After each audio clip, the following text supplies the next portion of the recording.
Selamat datang di Media Edukasi. Jangan lupa subscribe dan klik tanda loncengnya ya.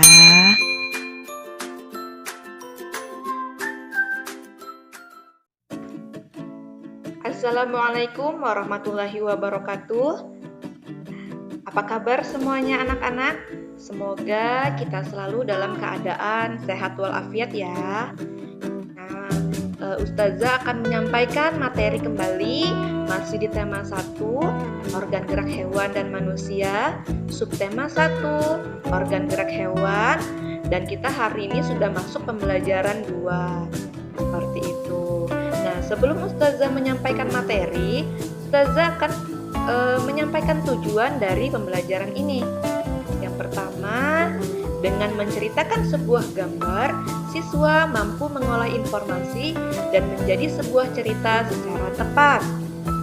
Dengan mengamati gambar, siswa mampu menyebutkan organ gerak hewan beserta fungsinya secara tepat. Nah, ini ada sebuah gambar dan sebuah cerita. Kita baca sama-sama ya. Pak Rudi mengajak Edo ke kandang kelinci miliknya. Kandangnya sangat luas, kelincinya banyak sekali. Pak Rudi dan Edo memberi makan kelinci. Mereka memberikan wortel. Kelinci sangat suka makan wortel. Semua kelinci berkumpul mendekat pada Edo. Edo senang sekali. Edo tertawa kegirangan melihat tingkah laku kelinci-kelinci di kandang kelinci milik Pak Edo. Semakin lama diamati, tingkah lucu kelinci semakin menggemaskan. Edo pun ikut berlarian mengejar kelinci. Sesekali Edo menirukan gerakan lucu kelinci, melompat, berlari, dan berdiri dengan 2 kaki. Nah, itu tadi adalah sebuah gambar cerita. Sekarang, apa sih gambar cerita itu? Nah, jadi gambar cerita adalah gambar atau serangkaian gambar yang mengandung sebuah cerita. Nah, jadi gambar cerita itu gambar yang dibuat secara runtut, ceritanya secara runtut, sehingga memberikan kesan tersendiri bagi para pembacanya. Jadi contoh dari gambar cerita itu adalah gambar ilustrasi. Nah, sekarang gambar ilustrasi itu apa sih? Nah, gambar ilustrasi itu adalah gambar yang mendukung sebuah bacaan atau teks dengan tujuan memperjelas dan memperindah bacaan. Nah, jadi fungsi dari gambar ilustrasi itu sangat penting gitu ya dalam sebuah gambar cerita, karena dapat membuat cerita itu seolah-olah hidup dan memberikan ketertarikan sendiri bagi para pembacanya, seperti itu. Gambar ilustrasi dibedakan menjadi dua macam, yaitu gambar nyata berupa foto dan gambar tangan. Objek gambar ilustrasi bisa berupa manusia, hewan, ataupun tumbuhan, disesuaikan dengan isi teks bacaan. Kemudian contoh gambar ilustrasi itu ada komik, kartun, karikatur, dan gambar realis. Nah, apa saja itu kita bahas sama-sama ya. Nah, ini adalah contoh gambar ilustrasi. Yang pertama adalah komik. Siapa di sini yang belum pernah baca komik? Pasti sudah pernah semua ya baca komik. Nah, jadi komik itu adalah kumpulan gambar yang berjajar dan dilengkapi dengan sedikit teks untuk memperjelas pesan komik. Nah, ini Ustazah kasih contoh itu komiknya Doraemon. Nah, masih banyak ya komik-komik yang lain. Ada komik Conan dan masih banyak lagi yang lainnya. Nah, yang Yang kedua ini contohnya ada gambar ilustrasinya yaitu kartun. Di sini Ustazah contohkan itu kartunnya Tom and Jerry. Pasti semuanya pernah nonton ya kartun ini. Nah, kartun adalah gambar yang dibuat untuk tujuannya menghibur dan sifatnya untuk melucu seperti itu. Kemudian ada lagi ini namanya contoh gambar ilustrasi yang lain adalah karikatur. Siapa ini? Ada yang kenal? Ini gambarnya siapa? Ya, jadi karikatur itu adalah gambar yang dilebih-lebihkan dan dibuat tidak sesuai dengan bentuk aslinya. Nah, contohnya itu gambar Pak Habibie nih ya. Nah, dia dilebih-lebihkan, misalnya kepalanya lebih besar dengan gambar yang besar kayak gitu. Kemudian ini contoh gambar ilustrasi yang lain adalah gambar realis. Gambar realis adalah gambar yang sesuai dengan kenyataannya. Nah, gambarnya bunga ya, mirip sekali dengan bunga aslinya seperti itu. Langkah-langkah membuat gambar ilustrasi. Yang pertama yaitu menentukan tema atau menentukan gagasan pokok. Nah, gagasan itu bersumber dari bacaan. Setelah menentukan gagasan, tentukanlah adegan apa yang digambar, siapa saja tokohnya, bagaimana suasananya, serta media yang akan digunakan. Nah, jadi menentukan gagasan pokok atau tema itu adalah tahap pertama yang harus dilakukan.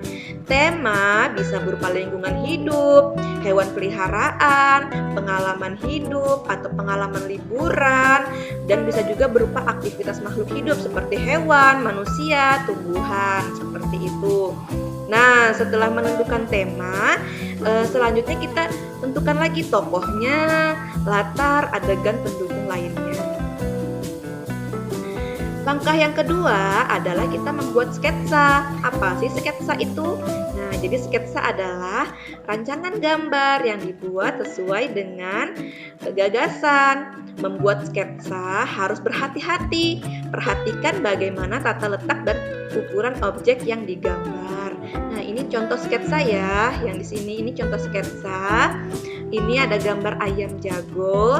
Kemudian dibuat biasanya kalau sketsa itu dengan menggunakan pensil. Dengan menggunakan pensil dulu, digaris tipis-tipis seperti ini.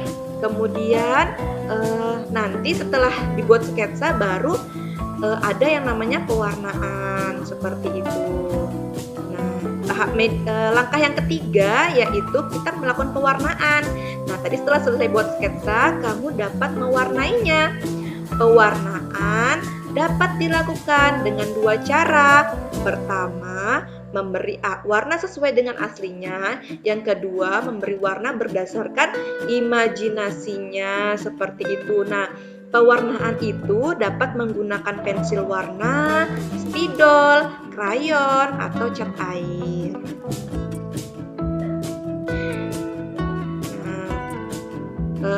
Lanjut ya. Nah, sekarang kita bahas tentang medianya, media gambar. Ada media alas gambar. Media alas gambar merupakan media atau tempat untuk menuangkan gambar. Kamu dapat menggunakan kanvas, kain, kertas, atau bahkan kaca dan komputer seperti itu. Disesuaikan aja ya. Nah, kemudian yang kedua yaitu media pewarna. Nah, media pewarna ini ada pensil warna. Jenis pensilnya ini banyak, ada juga yang banyak mengandung lilin. Pilihan warnanya pun juga banyak sekali seperti itu.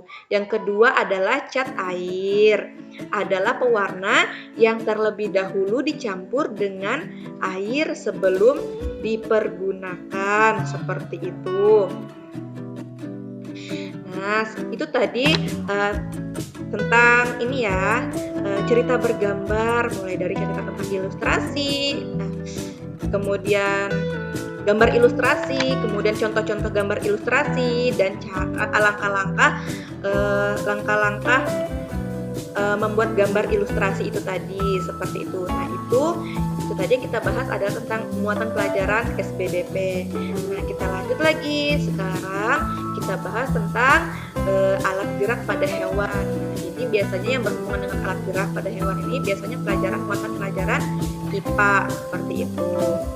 Nah, ada yang tahu nggak salah satu ciri makhluk hidup selain bernafas? Nah, jadi salah satu ciri dari makhluk hidup adalah bergerak. Selain bernafas, makhluk hidup juga mampu bergerak.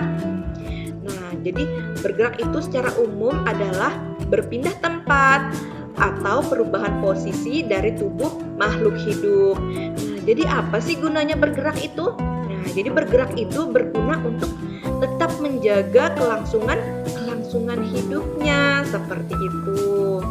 Nah, alat gerak makhluk hidup tergantung pada habitatnya atau tempat hidupnya masing-masing. Misalnya kayak ikan hidupnya di mana? Ikan hidupnya di air. Dia bergerak menggunakan apa? Menggunakan sirip dan ekornya, disesuaikan dengan tempat tinggalnya atau tempat hidupnya seperti itu.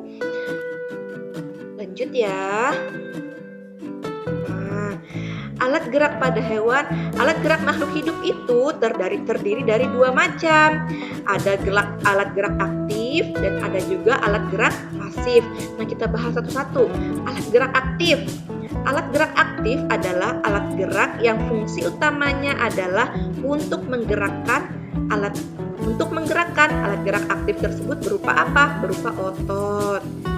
Kemudian alat gerak pasif, yaitu alat gerak pasif itu berupa tulang. Tulang merupakan tempat melekatnya otot. Tanpa adanya otot, tulang tidak dapat bergerak. Nah, oleh sebab itu, kenapa disebut alat gerak pasif? Karena kalau tidak ada otot, tulang itu tidak mampu bergerak seperti itu.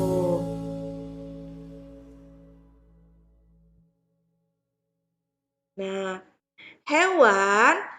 kemudian hewan itu jenis-jenis hewan ya. Hewan dibagi menjadi dua kelompok, yaitu ada hewan vertebrata dan ada juga hewan avertebrata atau invertebrata.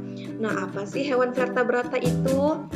Nah, jadi hewan vertebrata itu adalah hewan yang memiliki tulang belakang, memiliki tubuh simetri bilateral, memiliki bagian tubuh lengkap, dan memiliki alat pencernaan yang lengkap.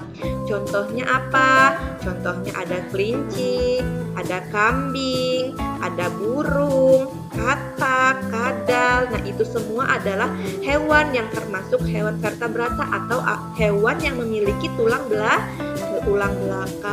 seperti itu. Nah, biasanya hewan vertebrata itu dia memiliki tekstur tubuh yang kuat seperti itu. Beda dengan hewan avertebrata atau invertebrata.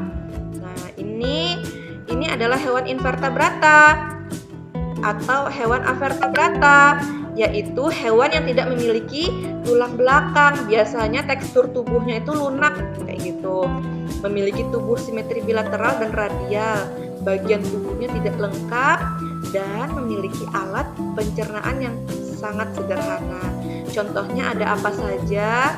Ada cacing, semut, siput, laba-laba, bintang laut, ada udang gitu ya, kerang. Nah, itu semua adalah contoh hewan vertebrata atau invertebrata seperti itu.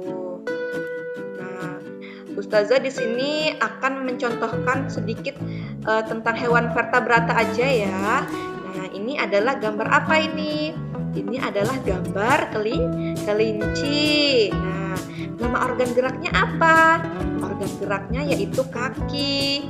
Fungsinya untuk apa kaki? Nah, jadi fungsi utama kaki pada kelinci adalah untuk bergerak.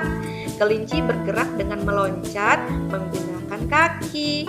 Kaki belakang kelinci lebih kuat dan panjang dibandingkan dengan kaki depannya. Seperti itu. Nah, kemudian hewan vertebrata yang lain contohnya adalah ikan. Nah, ikan memiliki organ gerak yaitu sirip dan ekor. Sirip dan ekor berfungsi untuk menjaga keseimbangan tubuhnya, dan menggerakkan tubuhnya melalui air. Nah, jadi ikan itu bergerak dengan menggunakan sirip dan ekornya gitu ya, ketika mereka di dalam air kayak gitu. Kemudian hewan selanjutnya adalah katak. Nah, katak memiliki organ gerak yaitu kaki depan berjari 4 dan kaki belakang berjari 5 dan berselaput. Kakinya berfungsi untuk melompat dan berenang ketika di dalam air. Nah, hewan vertebrata yang lain adalah burung. Burung memiliki organ yaitu apa? Organ geraknya yaitu sayap. Sayap berfungsi untuk mendorong, menggerakkan, mengangkat serta mendorong tubuhnya di udara supaya bisa terbang seperti itu. Demikian materi yang Ustazah sampaikan hari ini. Semoga bisa membantu kalian dalam pengerjaan tugas. Ustazah akan share tugasnya di WA ya, bisa dicek grupnya nanti. Semoga bisa bermanfaat. Tetap semangat meskipun belajarnya dari rumah.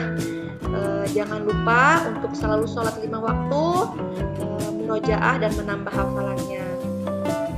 Ustazah akhiri. Assalamualaikum warahmatullahi wabarakatuh.